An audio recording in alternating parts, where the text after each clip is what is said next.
Halo guys, Assalamualaikum warahmatullahi wabarakatuh. Halo guys, ketemu lagi nih kita di podcastnya kelas 5B. Dan di sini kita bareng kelompok 5 dari mata kuliah evolusi nih. Oke, sebelumnya kalau gak kenalan itu rasanya kayak gak afdol gitu ya. Oke, aku mau kenalin diri dulu nih. Boleh gak sih? Boleh lah ya, biar kita lebih kenal, asik. Oke guys, kenalin nama aku Nurul Hidayah, NIM 11920600072. BTW, di sini aku gak sendiri loh. Aku ditemani sama teman-teman aku yang cantik-cantik, yang gantengnya gak ada. Oke, ada Nida. Hai Nida. Halo Nurul, halo semuanya. Aku Nida Aulia Yuning dengan NIM 11920606067. Oke, Nida, baik-baik aja kan kamu di sana? Oke, yang selanjutnya kita ke temen aku yang kedua nih. Kayaknya dia udah gak sabar deh aku sapa. Oke, hai Mumun. Halo semuanya, nama saya Mumun Munayah dengan NIM 11920606060. Oke, thank you semuanya. Oke, jadi di sini aku bareng teman-teman aku ada Nida Aulia Ayuning dan juga Mumun Munayah. Oke ini, BTW, kalian tahu gak sih di sini aku bakal ngapain? Yang pasti di podcast kali ini kita gak akan ngebahas masalah hal-hal yang bucin ataupun yang lainnya. Tapi kita bakal sharing tentang pendidikan nih, terutama pada masalah evolusi. Oke, sebelumnya aku mau nanya nih, Nida, kamu tahu gak sih evolusi itu apa? Soalnya aku tahu evolusi itu masalah yang teori Darwin bahwasannya manusia itu kerabat sama kera loh. Kalau menurut kamu evolusi itu apa sih? Sepemahaman aku, evolusi itu perubahan struktur tubuh makhluk hidup yang berlangsung secara perlahan-lahan dalam waktu yang sangat lama. Konsep evolusi dapat timbul balik secara alam maupun secara logika dari pengertian tentang genetika. Wow, mantap banget nih jawaban kamu Nida. Oke, bagus banget nih. Aku salut deh. Kayaknya kamu lebih banyak tahu tentang evolusi. Nah, tadi kamu udah jawab nih masalah evolusi itu apa. Dan sekarang giliran aku nanya ke Mumun nih biar dia gak tidur. Oke Mumun, aku mau nanya nih ke kamu masalah tentang evolusi invertebrata. Tapi sebelumnya, kamu tahu sesuatu gak sih tentang hewan-hewan invertebrata? Kayak gimana gitu? Soalnya aku tuh taunya cuma paus, anjing, kayak gitulah. Kamu tahu gak hewan invertebrata itu kayak gimana? Nah, invertebrata adalah hewan yang tidak memiliki tulang belakang. Contohnya adalah serangga, ubur-ubur, hidra, cumi-cumi, dan cacing. Nah, Nurul katanya ya, invertebrata itu mencakup sekitar 97% dari seluruh anggota kingdom Animalia. Benarkah? Wow, it's so amazing banget Moon ini. Ya Allah, ternyata ya invertebrata itu 97% lah dari kingdom Animalia yang ada di muka bumi. Kirain aku kayak insekta atau mamalia gitu yang paling banyak. Ternyata yang gak disangka-sangka itu malah yang paling banyak. Oke, bener banget nih tadi kata Mumun sama kata Nida juga. Jadi intinya evolusi itu kayak perubahan struktur ataupun perubahan makhluk hidup dari yang sederhana sampai ke yang kompleks. Dan itu tuh membutuhkan waktu yang sangat lama nih. Kalau analoginya ya, kayak kita itu mau berubah dari yang buruk ke yang lebih baik lagi, itu kan prosesnya gak lama. Nah jadi evolusi itu kurang lebih kayak gitu deh. Tadi benar banget nih, invertebrata itu hewan yang gak bertulang belakang. Karena kan kalau vertebrata itu yang bertulang belakang ya. Sip, bener banget deh kamu Mon. Contohnya kayak ubur-ubur yang di SpongeBob kan ya. Itu termasuk invertebrata juga. Oke, bagus banget nih jawaban dari kalian berdua masalah evolusi dan hewan invertebrata. Oh iya Nurul, aku mau nanya nih, bagaimana sih asal-usulnya sampai ada hewan-hewan invertebrata seperti cacing, bintang laut, semut, dan lain-lainnya? Wow, pertanyaan kamu lumayan juga ya buat aku jawab. ini aku coba jawab aja ya, meskipun aku kurang begitu paham sih masalah evolusi, karena evolusi itu gak ada habisnya. Tapi oke, aku mau coba jawab nih. Kata kamu gimana sih asal usulnya sampai bisa ada hewan invertebrata? Bingung juga kan ya? Oke, jadi aku coba mau ngejelasin. Jadi, hewan invertebrata itu awalnya dimulai dari nenek moyang berupa protista loh, yang hidup di laut. Nah, kita tahu bahwa pada skala waktu geologi itu kan ya, kalau protista itu hidup di zaman Proterozoikum, di mana yang awalnya selnya itu uniseluler, lama-kelamaan berevolusi hingga menjadi multiseluler nih. Nah, tapi sebelum kita ke asal-usul invertebrata, kita harus tahu dulu loh, bentuk awal hewan itu. Yang pertama itu hewan itu berflagel. Itu dari alat geraknya ya, dari berflagel, lalu berkembang menjadi protozoa, di mana kan proto itu kan pertama ya, zoa itu hewan, jadi hewan pertama. Nah, lalu dari itu tuh protozoa di sana tuh lebih beragam lagi loh bentuknya. Ada yang amoeboid, ada yang bersilia, ada yang parasit juga bahkan. Nah, dari sana itu karena mereka itu kan tadi uniseluler, berevolusi hingga menjadi multiseluler. Nah, jadi hewan invertebrata itu awal perkembangannya itu dari sana. Kenapa sih bisa berkembang menjadi cacing, bisa berkembang menjadi kayak insekta yang udah punya kaki, padahal kan awalnya berflagel, bersilia kayak gitu. Nah, ini tuh dipengaruhi karena kondisi bumi pada waktu itu. Karena pada zaman Proterozoikum itu evolusi biologis itu udah berkembang sangat cepat loh. Jadi ada terbentuknya kayak endosfer, atmosfer, bahkan sering terjadi kayak eh, gerakan-gerakan kayak lempeng tektonik kayak gitu. Nah, hal itu menyebabkan hewan-hewan yang ada di laut itu tadi kayak protista, dia itu kayak gimana ya, beradaptasi gitu untuk bisa mempertahankan hidupnya sehingga bisa berubah menjadi lebih kompleks lagi dan jadi juga ke invertebrata sehingga ada yang punya alat gerak, ada yang kayak gitu. Nah, lalu kalau kamu masih bingung, nih, ternyata evolusi invertebrata itu menurut para ahli paleontologi, fosil invertebrata itu ternyata ditemukan 545 juta tahun yang lalu. Bahkan 50 juta lebih tua dibanding vertebrata yang tertua. Nah, fosil-fosil invertebrata ini kalau kita ingin tahu berdasarkan fosil ya, itu Folivera. Folivera itu ditemukan adanya sponsa hewan yang pertama kali muncul di bumi. Lalu ada fosil Cnidaria. Di bawah dikatakan Cnidaria itu berbentuk atau ditemukan di batuan 580 juta tahun yang lalu. Dan fosilnya itu menunjukkan koral sejak 490 juta tahun yang lalu. Jadi invertebrata itu udah ada sejak lama banget. Nah, hal ini dikarenakan invertebrata itu merupakan evolusi dari protista pada zaman Proterozoikum.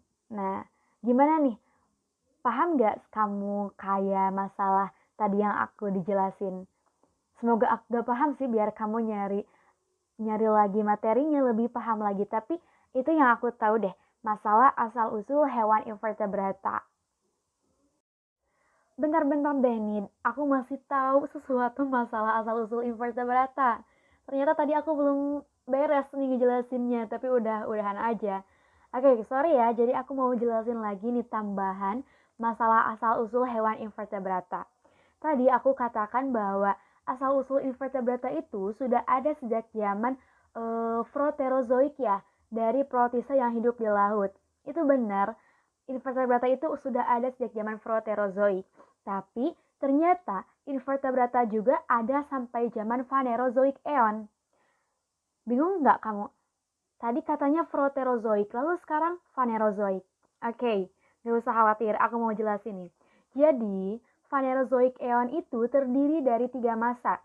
Ada Paleozoic, ada masa Mesozoic, dan Cenozoic.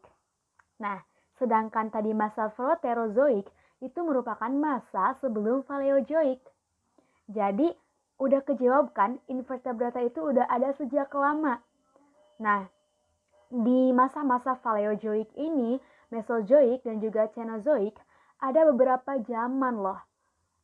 Dan ternyata invertebrata itu benar-benar berevolusi dari yang paling sederhana pada zaman Proterozoik sampai ke Cenozoik sampai ke invertebrata yang lebih kompleks.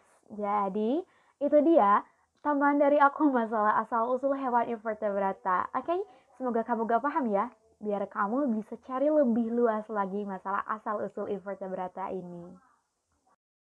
Oh iya Nida, sebentar deh, aku baru inget tadi yang asal-usul hewan invertebrata. Aku kan bilang kalau invertebrata itu sampai zaman Cenozoik juga dari yang Phanerozoic Aeon. Nah, ternyata setelah perkembangan hewan invertebrata sampai ke invertebrata modern yang kayak bintang laut, bulu babi, ini tuh mengalami perkembangan sampai ke protovertebrata, di mana protovertebrata ini merupakan nenek moyang vertebrata dan terjadi diperkirakan sekitar 100 juta tahun yang lalu. 100 juta tahun yang lalu ini ada di zaman sekitar zaman Triasik nih. Di zaman Triasik ketika gastropoda dan bivalvia meningkat. Nah, di mana protovertebrata ini memiliki hewan-hewan yang kecil dan juga tubuhnya lunak-lunak, tidak jauh berbeda seperti hewan-hewan yang ada di hewan invertebrata. Nah, pada zaman hewan-hewan vertebrata ini fosilnya tuh ditemukan pada fosil Cambrium, Cephalochordata fosilnya dan juga sisik ikan agnatha ditemukan. Jadi, sebelum perkembangan ke vertebrata, ada dulu nih yang dinamakan protovertebrata. Oke, jadi itu deh tambahan dari aku. Oh iya Nurul, aku mau nanya nih tentang pembentukan bumi itu kan dikenal ada beberapa zaman kan ya. Dan katanya Nurul tadi itu kalau invertebrata itu ada di zaman Phanerozoic Aeon. Jadi, apakah semua hewan invertebrata itu ada pada satu zaman saja? Kayak misalkan di zaman Phanerozoic yang tadi Nurul sebutkan atau bagaimana, Nurul? Oke, Mumun, oh my god, pertanyaan kamu bikin aku berpikir keras, ya Allah. Oke, gak apa-apa. Mungkin tadi kamu bingung ya dari jawaban yang aku ke Nida, yang Phanerozoic Aeon. Oke, aku mau jelasin ya. Jadi, tadi kan dikatakan bahwa Phanerozoic Aeon itu terdiri dari 3 masa. Ada Paleozoic, ada Mesozoic, dan ada Cenozoic. Nah, hewan invertebrata itu awal mulanya ada pada zaman Proterozoik, di mana pada zaman Proterozoikum ini hewan-hewan yang utama itu ada hewan yang prokaryotik. Nah, sedangkan invertebrata itu yang munculnya itu merupakan invertebrata yang bertubuh lunak. Contohnya itu kayak ubur-ubur. Nah, lalu apakah si hewan invertebrata itu ada cuma pada satu zaman? Tadi kata kamu misalkan di Proterozoik aja, enggak dong, enggak ada di satu. Tapi sampai zaman Cenozoik yang tadi di Phanerozoic Aeon pun hewan invertebrata itu masih ada. Hanya saja struktur dari invertebratanya itu udah lebih kompleks. Aku rinciin satu-satu ya, biar kamu paham dan aku pun juga paham. Oke, jadi di zaman Kambrian itu ada sekitar 590 sampai 500 juta tahun yang lalu, hewan invertebrata itu sudah bermunculan. Namun, kehidupannya itu seluruhnya di laut. Sehingga invertebrata-invertebrata pada zaman Kambrian itu semuanya invertebrata yang ada di laut. Lalu, hewan-hewan kayak apa aja sih yang ada di zaman Kambrian ini? Nah, ciri-ciri invertebrata yang ada pada zaman Kambrian ini, ia memiliki kerangka luar dan juga cangkang. Pasti tahu dong contohnya kayak gimana. Yap, benar banget. Contohnya kayak di moluska, siput, kayak gitu, koral, echinodermata, dan lain sebagainya. Lalu di zaman Ordovisium, ini terjadi sekitar 500 sampai 440 juta tahun yang lalu.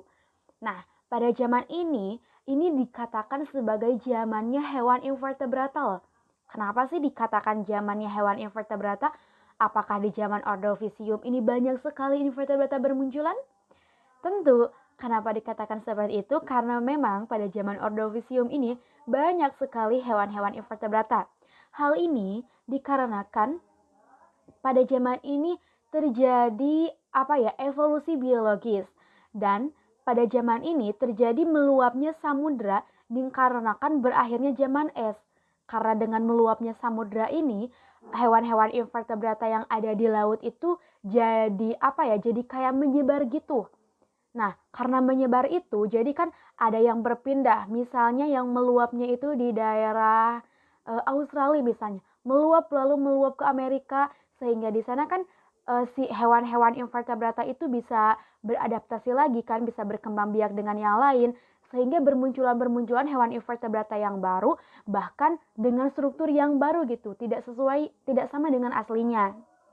Nah, pada zaman Ordovisium ini muncul juga ikan tanpa rahang dari Chondrichthyes. Itu udah lain dari invertebrata. Lalu yang selanjutnya pada zaman Silur. Ini terjadi sekitar 440 sampai 410 juta tahun yang lalu. Nah, pada zaman Silur ini terjadi invasi laut dari air ke darat yang menyebabkan semakin banyak lagi hewan invertebrata yang bermunculan, sehingga tidak hanya invertebrata yang di laut, tapi invertebrata juga terdapat invertebrata yang hidup di darat. Nah, lalu pada zaman Silur ini, sel-selnya berkembang di laut dan terjadi penurunan jenis hewan laut. Namun ada juga yang berusaha untuk hidup di darat.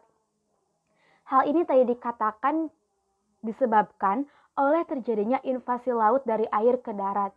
Contohnya nih misalkan hewan-hewan yang ada di laut ya, kayak porifera kayak gitu, kalau terjadi invasi dari laut ke darat, itu kan kalau di darat mereka itu gak bisa bertahan hidup kan ya.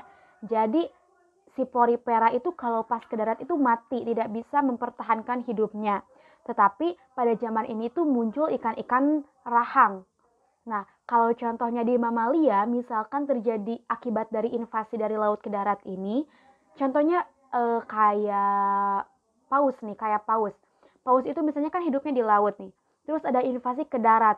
Dia itu karena invasi dia itu harus mencoba buat balik lagi ke laut, dan dia berhasil untuk bertahan hidup selama di darat dan balik lagi ke laut. Sedangkan buaya itu salah satu contoh hewan yang gagal gitu buat balik ke alam aslinya, sehingga dia tuh hidupnya tuh bisa di kayak rawa-rawa sama juga di darat kayak gitu. Ada lagi gak sih, Rul? Ada dong. Pada zaman Devon nih, pada zaman Devon ini sampai zaman Fem ini, kayak invertebrata itu sudah mulai berkurang nih. Apalagi terjadi kepunahan pada hewan-hewan moluska, koral, trilobit, dan juga hal lainnya. Hal ini dikarenakan hewan-hewan yang tadi aku sebutin itu kan udah ada pada sejak zaman Proterozoik ya. Jadi udah lama banget gitu. Kan tadi setiap evolusi itu terjadi perubahan-perubahan kayak invasi, terus lempeng tektonik, terus meluapnya es. Nah, pada zaman Devon ini terbentuknya gurun pasir yang menyebabkan invertebrata ini banyak mengalami kepunahan, terutama yang invertebrata laut. Nah, lalu di yang terakhir yaitu ada di zaman Triasik nih. Pada zaman Triasik ini, karena tadi hewan-hewan invertebrata yang di laut udah mulai punah, udah mulai menurun populasinya, tapi gastropoda dan bivalvia di sini meningkat loh. Pada zaman Triasik ini, invertebrata dari gastropoda dan bivalvia ini meningkat. Nah, jadi itu dia Mun, pembagian zaman dari hewan invertebrata. Ternyata invertebrata itu gak hanya ada di satu zaman loh, kata kamu tadi di Proterozoikum, tapi sampai zaman Triasik itu ada. Jadi itu dia bukan asal usul sih, persebaran gitu hewan invertebrata. Evolusi invertebrata dari awal sampai ke zaman Triasik. Itu sih yang aku tahu. Kalau salah kamu cari-cari lagi ya. Aku soalnya masih belum paham juga sih. Kita sharing-sharing aja di sini, oke? Oke, tadi aku udah jawab dong pertanyaan-pertanyaan kalian yang subhanallah banget gitu ya pertanyaannya.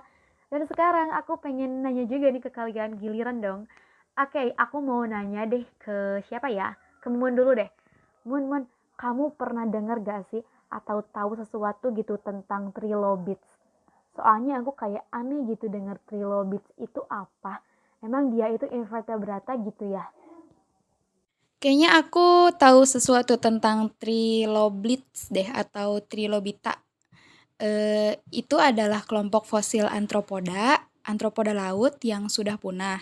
Nah, kelompok ini merupakan salah satu kelompok arthropoda paling awal. Iya nggak sih? Oh, sip banget deh jawaban kamu. Aku jadi tahu ternyata trilobites itu juga merupakan bagian dari fosil pertama ya, Mas, tentang hewan invertebrata. Sip, aku jadi tahu sesuatu yang lebih lagi nih. Nah, sekarang giliran Nida dong. Masa Nida enggak sih? Enggak asik lah ya. Oke, Nida, aku mau nanya nih ke kamu tentang apa ya? Kamu tahu gak tentang hewan yang termasuk bivalves? Soalnya kalau gak salah, bivalves itu kan masuk ke hewan invertebrata ya? Ya gak sih? Oh iya, aku tahu Pipal Pales itu semacam kijing ya kan Nurul? Nurul, tahu gak kenapa hewan invertebrata itu bisa berkembang dan semakin banyak malah semakin kompleks? Wow banget ya Nida pertanyaan kamu, ya Allah, bikin aku berpikir keras lagi ini. Tapi aku mau coba jawab deh ya tentang kenapa sih hewan invertebrata itu bisa berkembang menjadi semakin kompleks. Nah, ini hewan invertebrata ini tadi kan awalnya kita tahu kalau invertebrata yang utama itu pada zaman Proterozoik. Nah, di mana contoh yang pertama itu ada ubur-ubur yang bertubuh lunak, atau tadi ada trilobites yang kata Mumun katakan ya. Nah, ini itu akan berkembang seiring perubahan waktu, tapi berkembangnya juga sangat lama loh. Nah, asal-usul hewan invertebrata ini bisa disebabkan atau perkembangannya itu terjadi karena yang pertama menjadi multiseluler. Hal ini berawal dari hewan-hewan yang sebelumnya itu kan uniseluler ya, bersel satu. Nah, seiring perkembangannya waktu, seiring berjalannya waktu, hewan-hewan tersebut itu berubah menjadi multiseluler. Karena itu untuk adaptasi juga supaya bisa bertahan hidup, dan juga disebabkan karena pada masa itu hewan-hewan itu kan berkembang. Nah, karena terjadi banyak kayak kejadian-kejadian kayak lempeng tektonik atau invasi dari darat ke laut ataupun meluapnya es atau meluapnya lautan, sehingga menyebabkan hewan-hewan itu gimana sih supaya dia itu bisa bertahan hidup gitu dengan perubahan-perubahan ini. Nah, sehingga hewan yang mampu bertahan hidup itu dia bisa merubah gitu dirinya, bisa berkembang menjadi dari uniseluler menjadi multiseluler. Lalu yang kedua, karena adanya radiasi adaptif yang besar. Radiasi adaptif ini terjadi pada masa Kambrium, sekitar 590 sampai 500 juta tahun yang lalu. Nah, pada zaman Kambrium ini kan zaman Kambrium ini satu tingkat setelah Proterozoik ya. Tadi kan di Proterozoik itu udah terbentuk kayak indosfer, atmosfer, dan juga lempeng-lempeng sudah terbentuk. Sehingga pada zaman Kambrium ini terjadi radiasi adaptif yang besar yang disebabkan oleh pergerakannya lempeng tektonik, yang menyebabkan hewan-hewan invertebrata itu harus menyebar gitu, menjadi semakin menyebar ke berbagai tempat, dan di sana ia melakukan kayak adaptasi sehingga terbentuk hewan-hewan invertebrata yang baru. Lalu yang ketiga ada hubungan dan klasifikasi. Hubungan dan klasifikasi ini karena kan hewan itu tidak bisa hidup sendiri ya. Hewan itu kalau di lingkungan itu juga kan hidupnya sama hewan-hewan invertebrata yang lain. Kayak invertebrata yang di laut gak hanya ubur-ubur aja kan, tapi ada yang lainnya. Nah, di sana itu kan terjadi hubungan antara hewan invertebrata yang bisa saja karena hubungan yang terjadi itu bisa menyebabkan bisa menimbulkan hewan-hewan invertebrata yang baru dengan struktur yang lebih kompleks dan semakin berkembang menjadi modern lagi. Nah, ini contohnya nih ya, hewan-hewan invertebrata dari zaman yang awal Proterozoik itu ubur-ubur ataupun kayak trilobites, dan sampai ke hewan-hewan invertebrata yang modern itu, contohnya itu ada bintang laut, ada bulu babi, kayak gitu. Jadi evolusi ini menyebabkan dari hewan invertebrata yang berstruktur sederhana hingga ke invertebrata yang berstruktur kompleks. Dan ini juga tidak terjadi dengan simsalabim, tapi ada faktor-faktor yang mempengaruhinya. Seperti tadi yang aku katakan, menjadi multiseluler, lalu karena radiasi adaptif yang besar, dan juga hubungan dan klasifikasi. Jadi itu dia nih, jawaban aku mengenai pertanyaan kamu. Semoga kamu gak puas dan kita sharing-sharing lagi aja lah sama teman-teman yang lain juga. Ntar kita ajak ke podcast kita, oke? Oh iya nih Rul, aku mau nanya lagi deh tentang satu lagi ya. Gimana ya kalau misalkan kita salah mengenali hewan itu gitu? Kayak misal nih, kayak siput kan jalannya memakai perut ya, tapi kita tuh malah nyebutnya itu reptil gitu. Nah kalau kayak gitu gimana sih? Wow, oke, Mamun, bagus banget nih pertanyaannya. Iya sih, kita juga sering banget gitu salah mengenali hewan. Misalnya nih ya, paus, ikan paus. Nah, kita itu nyebutnya ikan paus itu golongan kayak Pisces gitu kan ya, golongan ikan-ikanan. Padahal yang ternyata paus itu merupakan mamalia. Terus kalau misalnya kayak kaki seribu itu sama gak sih kayak cacing? Sebenarnya itu beda kayak gitu. Nah, supaya nanti kita gak salah lagi nih dalam menentukan ini hewan apa sih, kita harus tahu dulu poin-poin yang digunakan supaya kita gak salah mengenal hewan. Yang pertama itu ada karakter hewan pada rangka tubuh. Maksudnya kayak gimana sih? Jadi karakter hewan pada rangka tubuh itu kayak hewan itu dipoblastik atau tripoblastik sih. Nah, kita harus tahu dulu nih, hewan itu kayak gimana rangka tubuhnya. Contohnya nih kan kalau porifera itu dipoblastik ya, dan juga berpori-pori. Sedangkan kalau di moluska itu kan tripoblastik. Nah, dipoblastik, tripoblastik itu apa sih? Jadi kalau dipoblastik itu kayak dua lapisan tubuhnya itu. Kalau tripoblastik itu 3 lapisan tubuh. Nah, lapisan tubuh di sana itu ada yang endoderm, ectoderm, sama mesoderm. Nah, itu yang dinamakan lapisan tubuh gitu, dipoblastik. Dipo itu 2, blastik itu lapisan tubuh. Jadi dia 2 gitu. Misalnya ectoderm sama endoderm. Kalau yang tripoblastik itu 3. Ada endoderm, ectoderm, sama mesoderm. Lalu yang Lalu yang kedua itu simetri tubuhnya. Simetri tubuh ini itu kayak hewan itu simetri tubuhnya bilateral atau radial sih. Nah, kan kalau contohnya porifera itu kan simetri tubuhnya radial. Kalau moluska itu kan bilateral simetri tubuhnya. Jadi kita tuh harus tahu dulu simetrinya itu kayak gimana. Nah, lalu yang ketiga, usus dan rongga tubuhnya. Kalau usus dan rongga tubuh ini berhubungan sama kayak pencernaannya nih. Kalau porifera itu kan kita tahu hidupnya di laut kan ya. Kalau lihat itu kayak bolong-bolong atasnya gitu. Nah, itu namanya osculum.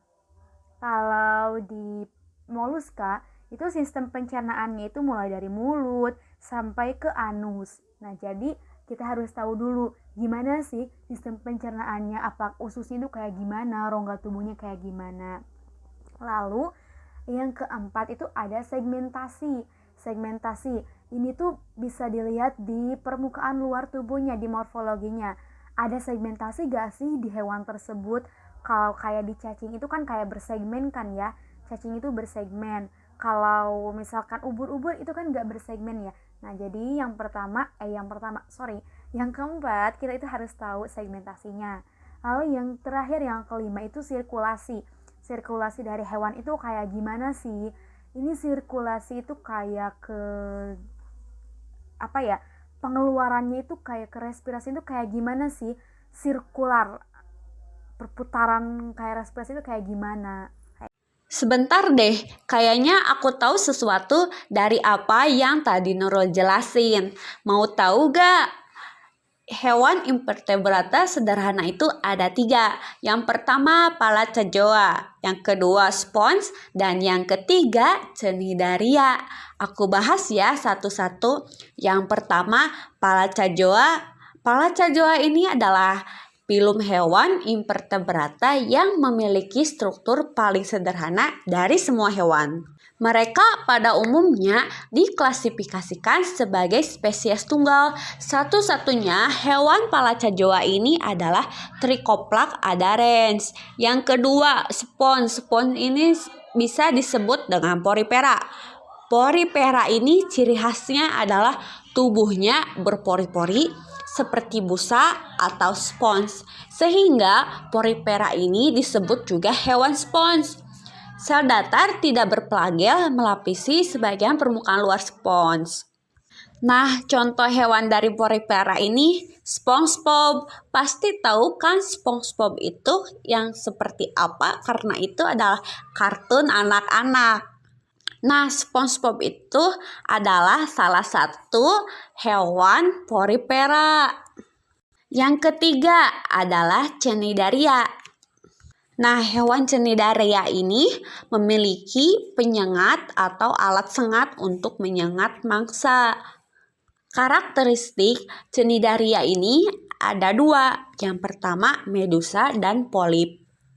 Pada hewan keduanya ini memiliki mulut bercincin tentakel terbuka menuju rongga gastro pembuluh seperti kantung yang berperan dalam pencernaan dan pertukaran gas. Jadi Cnidaria itu dibagi menjadi 4 kelas. Yang pertama hydrozoa, yang kedua adalah anthozoa, yang ketiga adalah cubozoa, dan yang terakhir, yang keempat adalah Scyphozoa. Nah, kan tadi udah dijelasin ya sama Nida tentang invertebrata sederhana. Tapi nih, aku kayak ragu gitu tentang adanya masalah evolusi dan keberagaman makhluk hidup di dunia ini gitu. Ada nggak sih hal yang bisa ngeyakinin kita bahwa itu tuh beneran ada loh gitu? Jadi Mumun, ada ayat Al-Quran yang menjelaskan tentang masalah evolusi dan juga keanekaragaman hayati yang ada di muka bumi ini. Salah satunya yang masalah evolusi adalah Al-Quran surat Al-Anbiya ayat 30. Sedangkan keanekaragaman hayati ada pada Quran surat An-Nur ayat 45. Nah, arti dari Quran surat Al-Anbiya ayat 30 ini adalah, dan apakah orang-orang yang kafir tidak mengetahui bahwasannya langit dan bumi itu keduanya dahulu adalah suatu yang padu. Kemudian kami pisahkan antara keduanya, dan dari air kami jadikan sesuatu yang hidup. Maka mengapalah mereka tidak beriman juga? Quran surat Al-Anbiya ayat 30. Sedangkan arti dari Quran surat An-Nur ayat 45 adalah, dan Allah telah menciptakan semua jenis hewan yang dari air, maka sebagian dari hewan itu ada yang berjalan di atas perutnya dan sebagian berjalan dengan 2 kaki. Allah menciptakan apa yang dikehendakinya. Sesungguhnya Allah Maha Kuasa atas segala sesuatu. Quran surat An-Nur ayat 45. Tafsir dari ayat 45 ini Quran surat An-Nur, di sana dijelaskan tentang hewan yang ada yang berjalan di atas perutnya. Salah satunya adalah hewan tripang. Tripang itu berjalan dengan perutnya. Itu adalah hewan invertebrata. Sedangkan yang berjalan dengan 2 kaki. Yang berjalan 2 kaki ini contohnya adalah manusia. Manusia berjalan dengan 2 kaki dan Allah menciptakan apa yang dikehendakinya. Subhanallah, Allah menciptakan itu tidak ada yang sia-sia. Mungkin Mun itu bisa meyakinkan atas keraguan dari Mumun. Oh, ternyata ada ya di Al-Quran. Aku baru tahu sih. Aku kurang baca kayaknya. Makasih ya Nida. Iya, Mumun, sama-sama. Jangan lupa ya, baca Al-Qur'annya juga. Terus dengan membaca Al-Qur'annya juga, lihat artinya, terus lihat tafsirannya juga, agar kita tahu makna dari ayat tersebut untuk memperbanyak atau memperluas wawasan. Mumun, aku mau nanya dong, boleh gak sih? Boleh lah ya. Aku mau nanya deh, kalau di hewan itu ada silsilahnya gak sih? Kayak kalau di manusia itu kan suka ada silsilah keluarga, silsilah keturunan kayak gitu. Kalau di hewan invertebrata ini ada silsilah utamanya gak sih? Aku bingung deh. Oke, di sini akan aku jelaskan ya tentang silsilah utama invertebrata. Jadi, asal-usul invertebrata itu dimulai dari nenek moyang invertebrata yang berupa protista yang hidup di laut. Nah, protista kemudian bermodifikasi dan akhirnya bercabang menjadi 3 filum yang berbeda. 3 filum yang berbeda ini diantaranya filum Porifera, filum Cnidaria, dan Platyhelminthes. Nah, filum Platyhelminthes ini kemudian bermodifikasi dan akhirnya bercabang menjadi 3 filum berbeda. Nah, dari cabang Platyhelminthes yang pertama itu bermodifikasi lagi menjadi 3 filum yang berbeda, dimulai dari moluska, filum Annelida, dan filum Arthropoda. Nah, cabang yang kedua menjadi filum Nematoda, sedangkan cabang ketiga bermodifikasi lagi dan akhirnya bercabang menjadi 2 filum baru, yaitu filum Echinodermata dan filum Chordata. Oke, kita ambil contoh filum moluska ya. Moluska adalah hewan yang memiliki tubuh lunak. Nah, tubuhnya yang lunak dilindungi oleh cangkang. Tetapi ada juga loh filum moluska yang tidak memiliki cangkang. Contoh filum moluska adalah seafood. Sudah pada tahu pastinya ya tentang seafood. Seafood merupakan hewan yang termasuk ke dalam kelas gastropoda dan berjalan menggunakan perut. Oke, thank you banget ya Mumun sama Nida udah mau aku ajak buat sharing-sharing di podcastnya kelas 5B masalah tentang evolusi hewan invertebrata hingga protovertebrata. Oke, lain kali aku bakal ngajak lagi kalian semua buat ikut sharing di podcastnya kelas 5B. Oke, thank you very much ya buat Nida sama Mumun. See you. Oke, Nurul, terima kasih ya udah ngajak aku sharing-sharing di sini tentang evolusi hewan invertebrata. Lain kali kalau mau podcast, ajak aku lagi ya. Dadah, terima kasih. Oke Nurul, thank you ya udah ngajakin aku podcast. Materinya sangat menarik sekali. Lain kali kalau mau podcast lagi ajak aku ya. Thank you. Dadah, see you.